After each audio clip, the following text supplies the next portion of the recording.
তোমার ভিডিওতে যদি কন্ট্রোভার্সি ছোঁয়া না থাকে তোমার ভিডিও চলবে না, তুমি যতই ভালো করো। কি ভালো ভিডিও করছে প্রিয়া, দারুণ, এক্সেলেন্ট।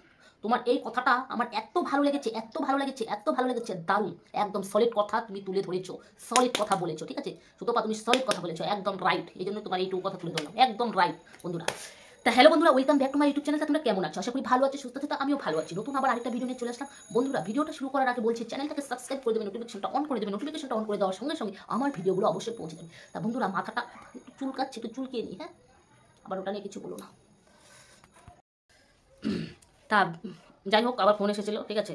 তা ভিডিওটা শুরু করার আগে বলছি, চ্যানেলটাকে সাবস্ক্রাইব করে দেবে, নোটিফিকেশনটা অন করে দেবে। নোটিফিকেশনটা অন করে দেওয়ার সঙ্গে সঙ্গে আমার ভিডিওগুলো অবশ্যই পৌঁছে যাবে। যাই হোক, এই কথাটা দুবার হয়তো বলেছিলাম, আর বলেছিলাম যে মাথাটা একটু চুলকাচ্ছে, চুলকিয়ে নিলাম, ঠিক আছে। যাই হোক, এখন তোমরা মাথা চুলকানি নিয়েও এই যে অনেকে অনেক কথা বলতে পারো, কিন্তু না, দেখো, মানুষের শরীর মাত্রাই, শরীর হলেই কিন্তু মানুষের চুলকায়, কোনো জায়গায় চুলকায়। কেননা আমার খুব অ্যালার্জির দোষ, ঠিক আছে। দেখো না, চোখ মুখ ফুলে গেছে, এত চুলকায় না, কি বলবো, এত বড় বড় ডাক্তার দেখাচ্ছে, তাও মানে অ্যালার্জিটা কমছে না, ঠিক আছে।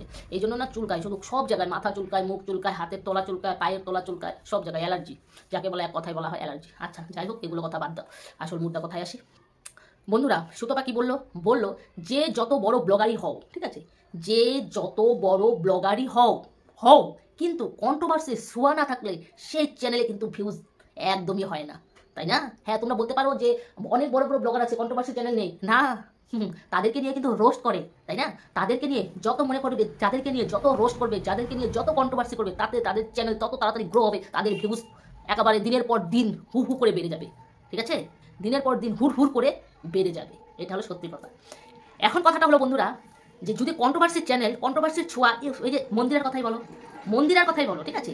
মন্দিরা যখনই, হ্যাঁ, মন্দিরা বলতে পারে আমি তো কন্ট্রোভার্সি করি না। হ্যাঁ, তুই কন্ট্রোভার্সি করিস না, কিন্তু কন্ট্রোভার্সির ছোঁয়া তোর লাগতেই হয়। কন্ট্রোভার্সির ছোঁয়া না থাকলে তোর আবার চলে না, বুঝেছিস? কন্ট্রোভার্সির ছোঁয়া পুট করে লাগাস। কিন্তু একটা কথা হলো যে কন্ট্রোভার্সির ছোঁয়া যদি না থাকে, তোর কিন্তু চ্যানেলে ভিউজ কম, ডাউন হয়ে যায়। তুই তখনই তোর মাথার মটকা গরম হয়ে যায়, কারণ তোর কন্ট্রোভার্সিকে তুই খোঁচাস, কন্ট্রোভার্সিরা যদি চুপ করে বসে থাকে, সেটা তুই সহ্য করতে পারিস না মন্দিরা। হ্যাঁ, সত্যি কথা বলছি মন্দিরা, তুই সহ্য করতে পারিস না। তখনই তুই কন্ট্রোভার্সিকে খোঁচাস, কন্ট্রোভার্সিরা তখন তোর উপরে হুমড়ে পড়লেই তো তোর ডলার তাই না? হ্যাঁ বন্ধুরা, একটা কথা মনে রাখবে, যে কোনো যত বড় ব্লগারই হোক, ব্লগারের মধ্যে কন্ট্রোভার্সির ছোঁয়া থাকতেই হবে, রোস্টের ছোঁয়া থাকলেই তাদের চ্যানেলে ভিউজের ভিউজ, ঠিক আছে। আচ্ছা, এখন মন্দিরার কথায় আসি। মন্দিরা রানী, ও মন্দিরা, তোমাকে নিয়ে তো অনেকদিন পরে আসলাম। তোমার বাবা পরলোকে গমন করেছে, তাও আমি ভিডিও দিতেইনি, ঠিক আছে। যাই হোক, তোমার বাবার আত্মার শান্তি কামনা করি, যেখানেই থাক ভালো থাক। মন্দিরা ডার্লিং, আজকে যে তোমাকে নিয়ে আসলাম, আজকে যে তোমাকে নিয়ে কিছু কথা বলবো, বুঝলে, আজকে যে তোমাকে নিয়ে কিছু কথা বলিব।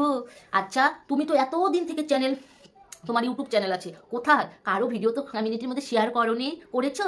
কোন এক তোমার তোমার তলাচাটা এক সাগিরে দেখলাম তুমি কমিউনিটির মধ্যে শেয়ার করে দিয়েছো। কিসের জন্য? এই যে চুলকাচ্ছে, দেখেছো? কমিউনিটির মধ্যে শেয়ার করে দিচ্ছ, কিসের জন্য শেয়ার করে দিচ্ছ? কারণ শুয়ের বিরুদ্ধে কথা বলেছে দেখে, তাই না মন্দিরা? এটা কি সত্যি কথা বলছি না? হ্যাঁ, অবশ্যই। আচ্ছা, তাকে তার ভিডিও শেয়ার করে দিয়েছো। আচ্ছা, আর যে তোমাকে নিয়ে পজিটিভ ভিডিও করছে, তোমার তলা চাচ্ছে, তাদের ভিডিও কেন শেয়ার করে দিচ্ছ না? তাদের ভিডিও শেয়ার করে দাও। তোমার তো তলা চাচ্ছে, তারাও তো তলা চাচ্ছে, তাদের ভিডিওগুলো শেয়ার করে দাও, বুঝেছো মন্দিরা ডার্লিং? আচ্ছা, এখন সত্যি কথাটা যেই তুলে ধরবে সেই খারাপ হয়, ঠিক আছে। কারণ সুতপা মন্দিরার ব্যাপারে সব জানে, মন্দিরার ঘটনা সব জানে, মন্দিরার কথাগুলো সব তুলে ধরে দেখে সুতপা খারাপ, তাই না মন্দিরা? হ্যাঁ, সুতপা খারাপ। ওই জন্য এই মন্দিরা যখন ওর বাবা যখন অসুস্থ ছিল, নার্সিংহোমে ভর্তি ছিল মন্দিরা, যখন নার্সিংহোমে ভর্তি ছিল, তখন মন্দিরা তখন লিপস্টিক পরে তখন বাবাকে দেখতে যায়। আচ্ছা, তোমরা একটা কথা বলো তো, আমরা যদি কোথাও রুগী দেখতে যাই, তাহলে কি লিপস্টিক পরে কি রুগী দেখতে যাবো? মনে কি চাইবে যে লিপস্টিক পরে রুগী দেখতে যাব? কিন্তু মন্দিরা যখনই বাবাকে দেখতে গিয়েছে, তখনই লিপস্টিক পরে একেবারে সাজগোজ করে তারপরে গিয়েছে বাবাকে দেখতে, তাই না? এই কথাগুলো কে তুলে ধরেছে? সুতপা তুলে ধরেছে। হ্যাঁ, সুতপা যাই তুলে ধরুক, সে তাই এখন মন্দিরার কাছে খারাপ লাগে। কিছুদিন আগে এই মন্দিরা যখন অসহায় পড়েছিল, যখন মন্দিরার পাশে দাঁড়ানোর মতো কেউ ছিল না, মন্দিরার হাজবেন্ড সেও ছিল না, ঠিক আছে, তখন পাশে কে দাঁড়িয়েছে? দুঃখের সময় পাশে কে দাঁড়িয়েছে? সুতপা এসে ঢাল হয়ে দাঁড়িয়েছিল, তাই না? যখন তোকে নোংরার থেকে নোংরা কথা বলেছিল, তোকে এতটা নোংরা কথা বলেছিল, তোকে এখন যারা তলা চাচ্ছে না, তোর তলা যে চাচ্ছে, তারা তোকে নোংরার থেকে নোংরা কথা বলেছিল, ঠিক আছে। তাকে তো তোর জন্য সুতপা খারাপ হয়েছে, তোর জন্য সুতপাকে কতটা হেনস্থা হয়েছে, তোর জন্য সুতপা বলা হয়েছিল ও নাকি পরকীয়াকে সাপোর্ট করছে, ঠিক আছে। আজকে সুতপার বিরুদ্ধে হয়ে কথা বলছি, আজকে সুতপাকে খারাপ বলছি। এখন সুতপাকে যারা যারা খারাপ মানে নেগেটিভ ভিডিও করে তাদেরকে তুই কমিউনিটির মধ্যে দিচ্ছিস। আর তুই যে ছাগলিকে কমিউনিটির মধ্যে দিয়েছিস না, সুতপা জাস্ট নখের যোগ্যও মনে করে না, বুঝেছিস, পুছেও দেখে না, বুঝেছিস মন্দিরা, পুছেও দেখে না। এখন সত্যি কথা শোন মন্দিরা, একটা কথা বলছি, তুই বলতে পারিস যে আমাকে নিয়ে তো অনেক মানুষের খেতে হয়, অনেক মানুষের খেতে হয়। শোন, যদি এই কথা হয় না, তোকে নিয়ে খেতে হয় না, তোকে নিয়ে পজিটিভটাই বেশি ভিডিও করে, ঠিক আছে, তোকে নিয়ে নেগেটিভ ভিডিও কমই করে। আচ্ছা, এখন বর্তমান, আগে তো যখন ওই যে পরকীয়া করতে গিয়েছিস, ঠিক আছে, তখন তো তোকে অনেক নেগেটিভ ভিডিও করেছে। আচ্ছা শোন তো একটা কথা বলি। আচ্ছা, তুই কি বললি যে হ্যাঁ, তোকে অনেকেই বলছে যে এই সময়েও তুই এই পরিস্থিতিতেও তুই ক্যামেরা ধরছিস, এই পরিস্থিতিতেও ক্যামেরা ধরছিস। কারণ দেখো বন্ধুরা, এই জিনিসটা আমি সহমত তোমাদের সাথে দিতে পারলাম না, কারণ এটা ওর একটা বিজনেস, ঠিক আছে। ওর কেন, যারা যারা বিজনেস করে, যাদের ইউটিউব আছে, ঠিক আছে, যাদের ইউটিউব করে খেতে হয়, তাদের যদি যা কিছু হবে এভরিথিং সব কিছু কিন্তু দেখাতে হবে, তাই না। এখন এই কথাতে তোমাদের সাথে আমি সহমত দিতে পারলাম না, কেননা এর বাবার কাজ করছে মন্দিরা। এখন অন ক্যামেরায় মানে ক্যামেরা বন্দি কেন করবে, ক্যামেরা কেন করবে না, কেন করবে না, অবশ্যই করবে, ঠিক আছে।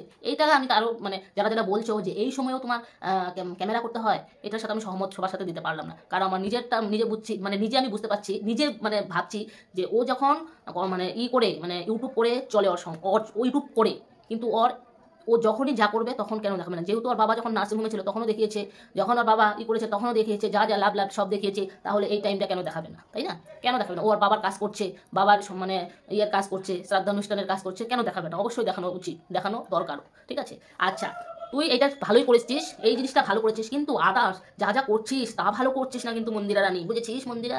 যাই হোক, আমি খুব ব্যস্ততার মধ্যে আছি তো বন্ধুরা, ওই জন্য ভিডিও বেশি বড় দিতে পারছি না, তোমরা ভালো